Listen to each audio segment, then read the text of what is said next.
18 мая музейные работники всего мира отмечают профессиональный праздник Международный день музеев. От имени коллектива Вилюйской центральной библиотеки искренне поздравляем работников одного из старейших музеев республики – Вилюйский краеведческий музей имени Петра Староватова. Музей является главным хранилищем нашей истории. Здоровья вам и неиссякаемого энтузиазма в вашей сложной работе. В этот день вспомним почетного гражданина города Вилюйска Николая Георгиевича Баишева, который работал директором краеведческого музея. Он внес свой вклад в историю развития музейного дела.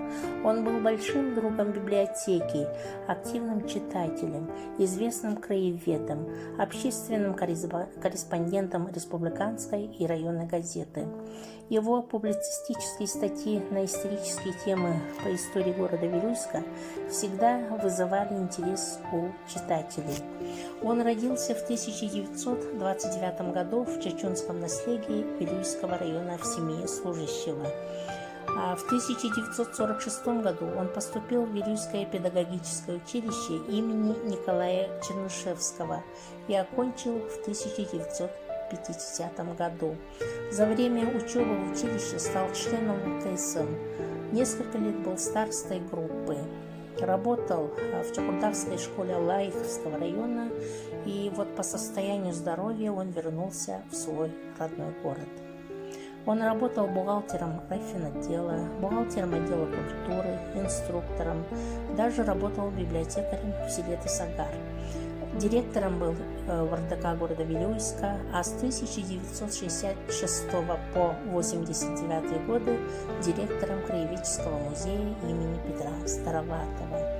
До выхода на пенсию работал воспитателем детдома. Мы хотели бы ознакомить на наш взгляд с очень интересной статьей Николая Баишева о сибирском ученом-поэте Петре Дараберте. Вот эта статья в газете «Лохсола» была напечатана в 1994 году. Большое количество стихов он посвятил Якутии. Он горячо всем сердцем и на всю жизнь полюбил этот край и его местное население. Первый сборник стихов вышел в Якутске в 1908 году, а известность принес сборник, вышедший в 1911 году под названием «Под небом Якутского края». В фонде Центральной библиотеки есть два рукописные книги Николая Баишева «Сказ о призрачном городе», образцы в классификации дохристианских якутских имен и прозвищ. И вот хотим обратиться к вам, дорогие горожане и гости города Вилюйска. С рукописной книгой вы можете ознакомиться в читальном зале Центральной библиотеки.